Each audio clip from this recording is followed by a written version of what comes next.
How are we doing this morning? It's Thursday morning here in Minnesota. I hope everyone in Florida is okay and safe. It's a lot of Democratic caused hurricanes. I've seen some of those posts. I mean, one of the silliest things ever.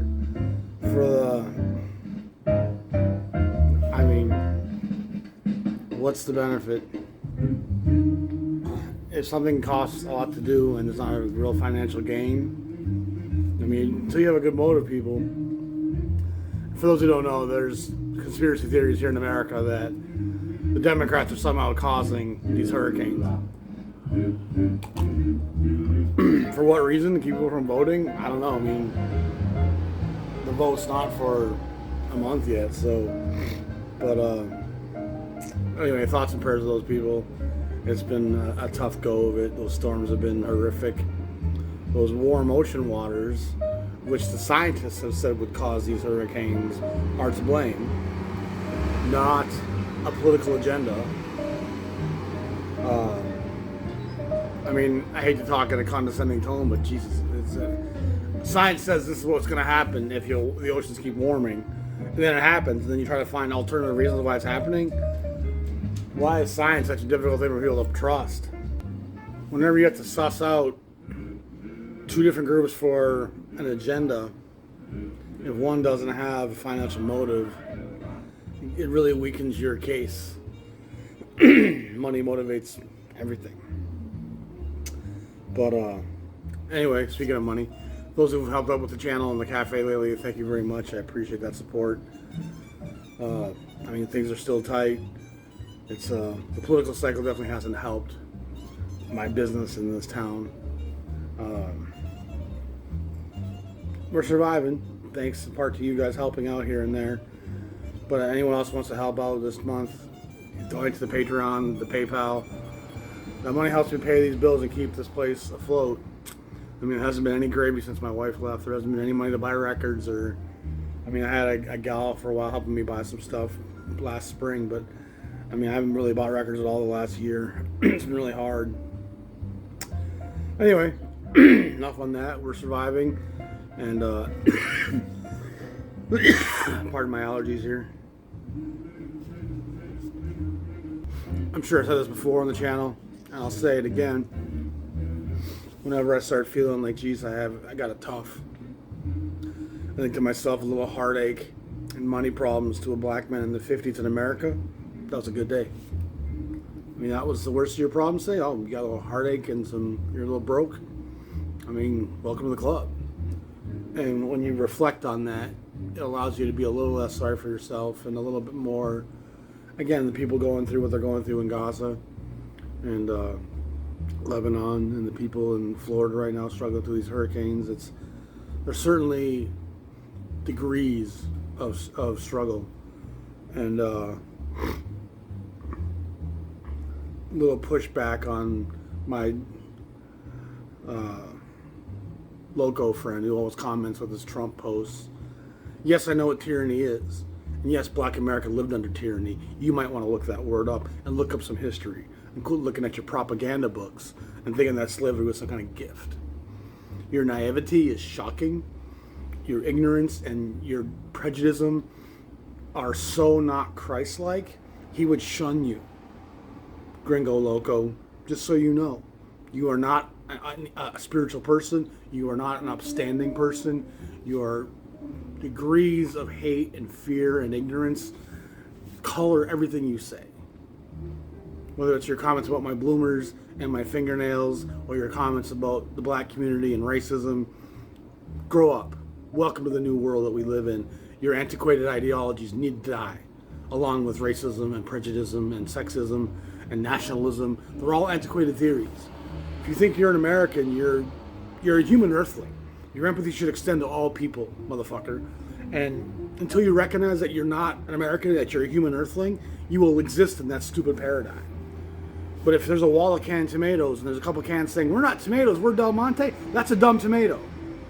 If you think you're more American than you are human, you're a fucking idiot. And by everything you say and everything you post and all your little comments, You're the most propagated person I've ever had to deal with on this channel. You're a troll.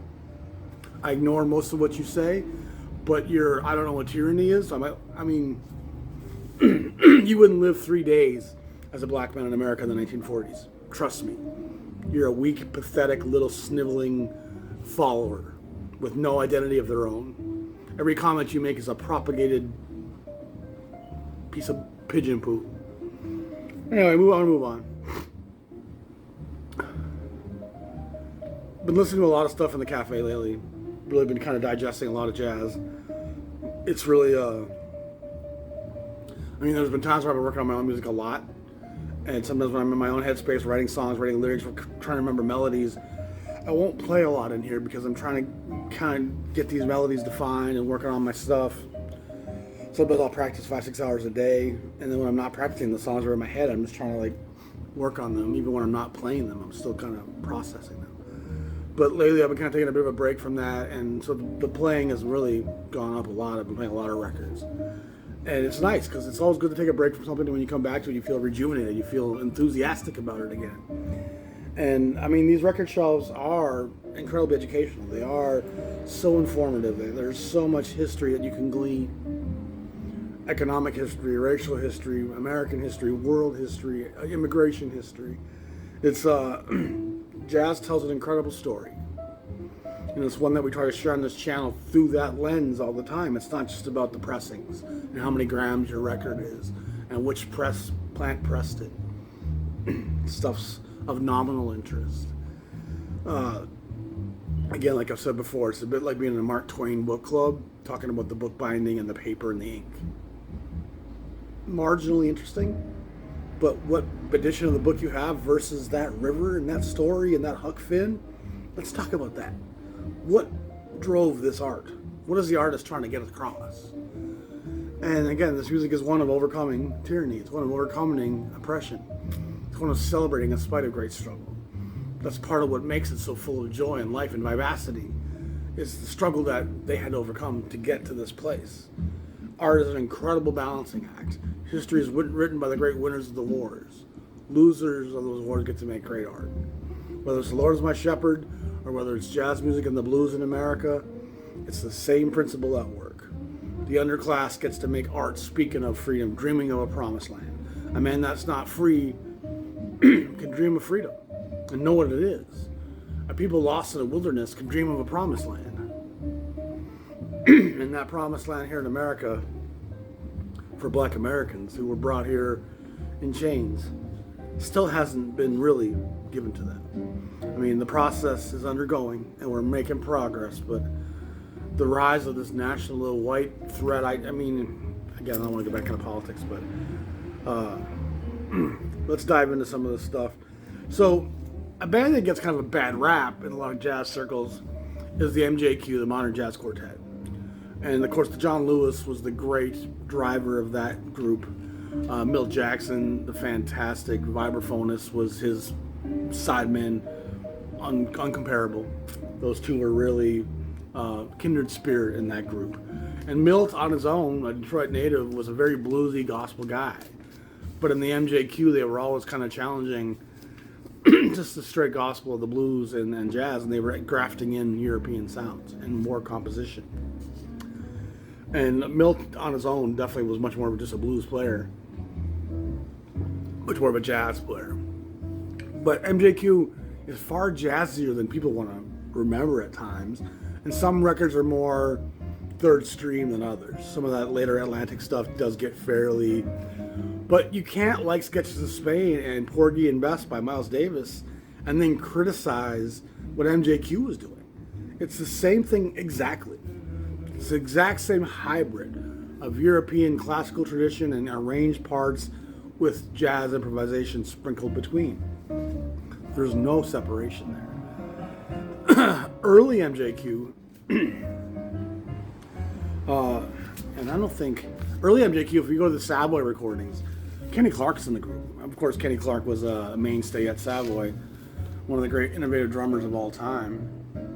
I think he's already been replaced here.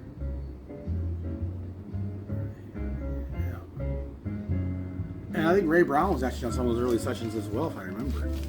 But this is the traditional lineup here now with Connie Kay, Percy Heath, John Lewis, and Milt Jackson. This is on Atlantic. This is a fairly traditional jazz recording. Number 1265, probably puts it early 1956. And it's a great cover by one of the great groups. A group that had a lot of commercial success. So these records sold well. Atlantic had fairly good distribution by the 60s. That popularity, I think, is partly why they don't get really reissued.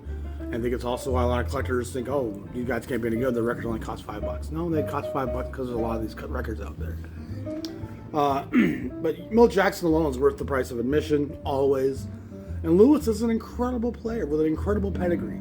Lewis shows up on infinite stuff as a sideman and as an arranger. And if you look at his body of work, as a composer, as an arranger, as a producer, as a guy overseeing projects, Lewis's influence on jazz is pretty wide. He's a pretty big, influential guy.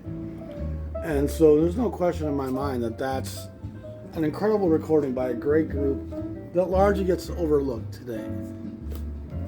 Now here's a fantastic record on Prestige, number 7117, probably puts it 1957, 58.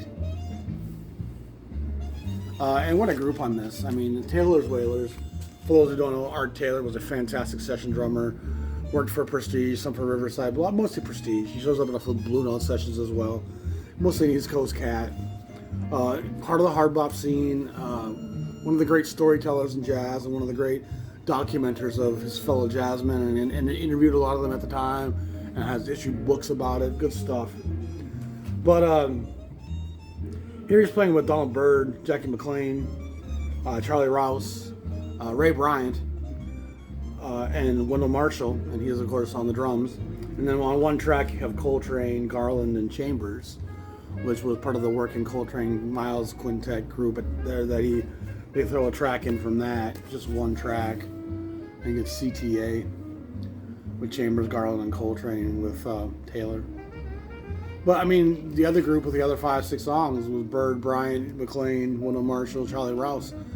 That's an incredible group. Charlie Rouse is a brilliant tenor player, one of the most beautiful, expressive tenor players with some hints of Ben Webster, some hints of Dexter Gordon, and I mean, he's a contemporary of Coltrane and Rollins in every sense, and really an equal to those guys, and never really went down the road that Coltrane did. Rouse stays, I mean, he does make some interesting recordings. Some of his work with Julius Watkins is fairly interesting, in the group the Les Modes, the Modes as a word.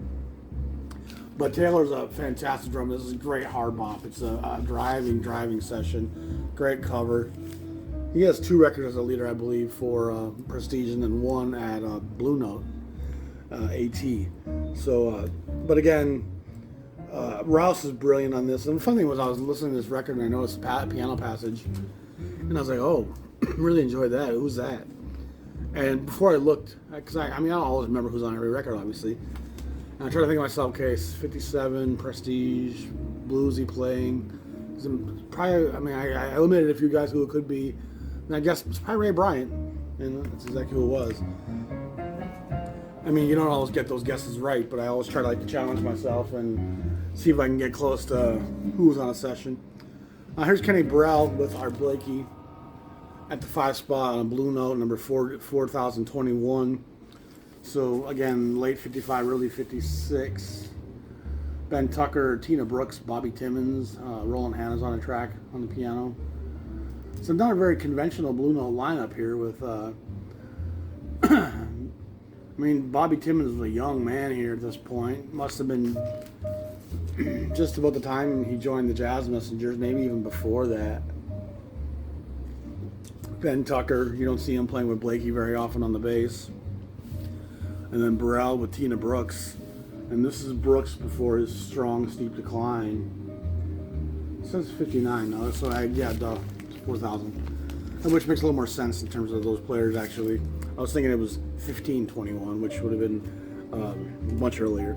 So yeah, 4021, 59. Burrell's one of my favorite players. His album discography is massive. It's just huge, probably 60, 70 titles, of which I have almost everything up to probably 1980 or so. and there's a lot that still came on after that. They just get tougher to find on vinyl. Burrell is a very diverse player. He can fit in almost any setting and graft himself into that setting. Unlike a guy like Grant Green, who kind of did that soul jazz and then that kind of the funk fusion stuff. Burrell is a chameleon. He can really wear any jacket and excel at it. I found this in either Chicago or Boston. I can't remember, years ago.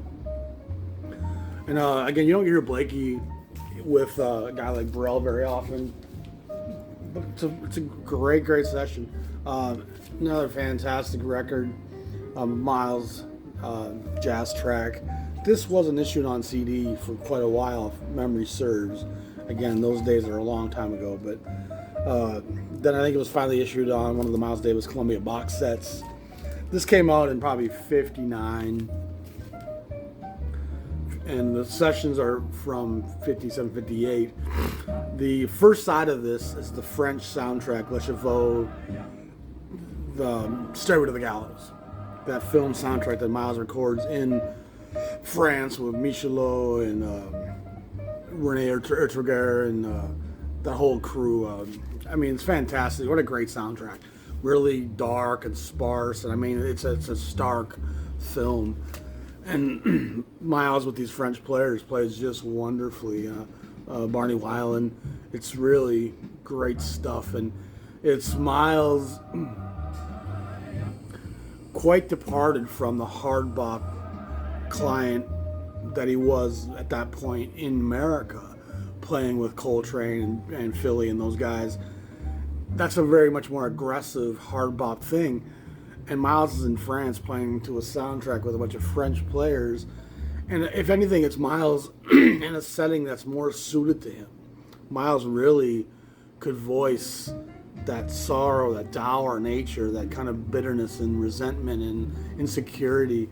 And it always comes across in that muted tone of his and that just cloudy, foggy mood that he always emanates. It really works well with this setting, with these players. Weiland's fantastic at times. I mean, the entire group is fantastic. However, that's available in multiple different forms, that soundtrack, and this was its American release. They coupled, it was a 10-inch in France. They coupled both sides of that onto the first side of this. And on side 2, they put some kind of scraps. And by scraps, I mean some fantastic takes of some Miles Davis sextet stuff that you can't really get anywhere else from where I remember. So it's not like this was stuff from Someday My Prince Will Come or, Milestones. This was stuff that was sitting in the vaults. And you're talking about Bill Evans, Cannonball Adderley, just that entire group, Jimmy Cobb, Paul Chambers, John Coltrane. So the sextet that you have them on kind of blue pretty much is who's making these tracks. And you're not really in a modal setting here, though. I mean, the version of Green Dolphin Street is just one of my favorite versions of that song. And I like a lot of Burrell, the Duke Pearson version of that song. Excuse me. Put Your Little Foot Right Out is a good song. Cell by Starlight's gorgeous on here. Wonderful ballad. So again, Columbia 6i. Those 3 songs on side 2 are really what you come for here, because you can get that soundtrack on side 1 in many different formats on a number of different labels and reissue programs. It's these songs on side 2, and I was playing with my friend Brian the other day, who again comes over to listen to jazz with me quite a lot. And again, Coltrane just has some beautiful passages where his tone is rich and full and hearty and full of kind of a joy. And it's really some of my favorite Miles stuff. So as much as I love the side 1 soundtrack stuff with its melancholy and the French players and the atmosphere, the side 2 is really incredible. And why that hasn't seen more of a...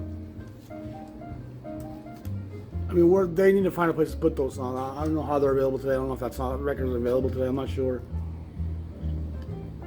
I guess that's something I paid too much attention to, was the modern reissuings of things, because I got most of that stuff anyway. So, pair of pianos on Savoy.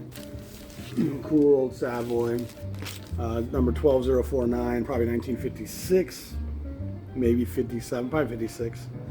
John Mahegan's on one side, a fantastic kind of East Coast player who's got a nice combination of kind of some stride, some boogie, and some. I mean, he's an interesting player. It's really Eddie Costa that always catches my attention. His rumbling mid-range, as I've said many times, is one of the most unique things in the jazz canon. And I find it to be one of the most identifiable trademarks of a player that there is. I mean, there's few players that I can be listening to a record and hear that and be like, oh, that obviously has to be the fantastic Eddie Costa. And he's also a great vibraphonist, which he shows up on a number of sessions as a vibraphone player as well. And as a vibraphonist, as dexterous and nimble as he is and as wonderful he is, I don't find him as easily identifiable. It's on the piano where I'm like, every time I'm like, oh, that's Eddie Costa. So I always find Eddie Costa worth the price of admission again. And his body of work as a leader is quite small, but his work as a sideman is prolific. He's everywhere from like 56 to 61 until his early passing. I can't remember if it was a car accident. I think it might have been. Losing Costa, I think, was a big blow. He was an incredible player, and I mean, we lost a lot of jazz guys way too young between drugs and hard lives and traveling. And I mean, there's a number of guys that lost their life in car accidents, from Clifford Brown to the great bass player with Bill Evans, Scott LaFaro. I mean, so it's a lot of tragedy, and Costa was a big blow to the jazz community. He was seen as a real up-and-coming riser, and you can see in the sessions he's on that he's kind of sought after by both black and white sessions. He was a real player. And then this is Lost on the Shore, Pour la Chauffe, which is that soundtrack I was just talking about, Miles Davis, Lift to the Scaffold. And this is just one of many versions of this. I think I have two other versions of this with different covers and different, and so this was some probably 90s, early 2000 packaging of that soundtrack. And I mean, no matter which format you get it in, it's great stuff. Here's some great Lester Young on Savoy, number 12068, probably 1957. There's some incredible players on this. A lot of Basie guys. Of course, Lester had quite a pedigree with Basie. Johnny Guarnieri is playing piano on some of this, the great Italian jazz piano player. Billy Butterfield. Some great, Hank D'Amico, the great clarinetist, is on some of this. I mean, the stuff with Basie with Fred Green, Shadow Wilson. There's even a couple of tracks with Junior Mance and Roy Haynes and Leroy Jackson. Charlie Shaver shows up on some of it. So you have, it's obviously culled from different sessions. And if memory serves, most of the stuff's from 44, right after the war, when they recorded it at Savoy. And then there was a second session recorded later in 49. And that's where guys like Manson and Roy Haynes are going to show up on that session. And, I mean, it's just Lester being Lester. He's obviously undoubtedly one of the greatest, most important players in jazz. And if you haven't dove into Lester, you need to. He's absolutely a seminal force and an influence on almost everybody who picked up the saxophone. And there's very few players in this music who play the tenor who won't be influenced by Lester Young. If not directly, indirectly, by their influence or influenced by Lester Young. He's just, I mean, Coleman Hawkins and Ben Webster are all the other two of that triad, but really it's Lester Young. That creamy tone, that soft delivery, that embouchure, that lyrical touch, that sensational, just sensuous expression that so many of the players tried to embody. And I mean, he's just a wonderful, wonderful artist at that.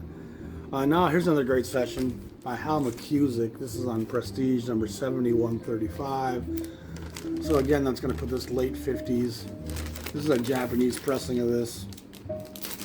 It's a really tough record to come by. And I was listening to this the other day, and McKusick plays the alto, clarinet, and tenor on this. And McKusick's works great, whether it's the stuff on Bethlehem. He has a couple other sessions elsewhere as well, I can't think of right now. But his work on Prestige is really fantastic. And McKusick was If I remember, he worked with Herman, if I remember. But he's really a fantastic player. And once again, listening to this, I heard Eddie Costa. And I was like, oh man, that's Eddie Costa on the piano. And you almost don't have to look at this point. With Charlie Persip on the drums, Paul Chambers and Billy Byers on the trombone. So it's a kind of trad jazz 7,100 sequence prestige. It's fantastic stuff, man. It just cooks. It's just beautiful, melodic, emoting. The Lonely One, Bud Powell. This is a Verve recording, 8301. And my guess is 8301. This has nothing to do with Clef or Norgren at this point. This would have been a session he recorded later in life, towards the end of his life. Powell dies probably 57. I'm not sure. It's late 50s, I think. And Powell's life was one of great tragedy, from being abused by the police, being put in institutions, in prison. They forced him to take electric shock therapy. They kind of beat him senseless and beat him to the point of, and shocked him and beat him to the point of where he lost some of his mental capacities. I mean, they really permanently damaged the man. And he was already a timid fella. And this left him jumpy and scared and on edge all the time. And I mean, again, if that's not tyranny, Mr. Loco, Powell's story is enough to make you cry. I'm surprised more people didn't watch last week's Billie Holiday episode, to be honest. It's a great piece on her career. And it's certainly stuff that people should be interested in. Holiday's such an iconic figure. This is some Parker stuff from 47, affiliated with some dial sessions. How Roos got this in Teddy Reed, not really sure, but it's, again, incredible hard bebop. Max Roach, Duke Jordan, Tommy Potter, J.J. Johnson, Miles Davis, and Charlie Parker. I don't think J.J. Johnson's on every track here, but Roach was a great progenitor and a real space carver for Parker. He really understood Parker and really helped him shape and plant a lot of what Parker wanted to do. Like I said, these tracks are from 47. They were recorded at different times in New York. For WR Radio, I think it's our studio. And they're great takes. I mean, are these the same takes that Dial issued? I'm not sure. It's a little convoluted, and it's amazing how well documented Parker's recording sessions are. There's entire websites dedicated to it. But there's a lot of takes of the same songs, and so the best I could tell, these were two sessions from the fall of 47, December and October of 47. Johnson was there for one session, not for another. And I mean, you really have Parker in fine form. And Parker, it's a Burt Goldblatt cover, of course. Parker, it just really seems to me that it didn't almost matter where his headspace was. Once he picked up that horn and started performing, it just really came out of him. I mean, it's pretty unquestioned that the guy's ability to emote and speak from his soul is a high barometer. And I'm going to cut this episode here. I got another stack of stuff that I haven't got to. I'm going to do them in a couple days. So I hope you all enjoyed this. We'll keep this not too long. There's so much to the jazz canon. And I try to dive around as much as I can from this era, from the late 40s through 1970. I mean, I'll listen to some stuff later than that at times. A little bit of the fusion funk crossover stuff and some of the, the Concord and some of the sessions on Fantasy that came out in the 70s and 80s. But I try to stay pretty much in that era when jazz was at one of its most important moments. So I hope you all enjoyed that. Appreciate that. You all have a great day. Please help support the channel in the cafe if you can, if you have it in you. If not, enjoy the episodes. The education obviously is for free. It's just a matter of if you want to help out if you can. It's a love affair. And once you understand what this music is and how it makes me feel, I'm hoping it can help you understand and feel a lot of that too. So we'll talk to you all soon. Have a great day. Peace.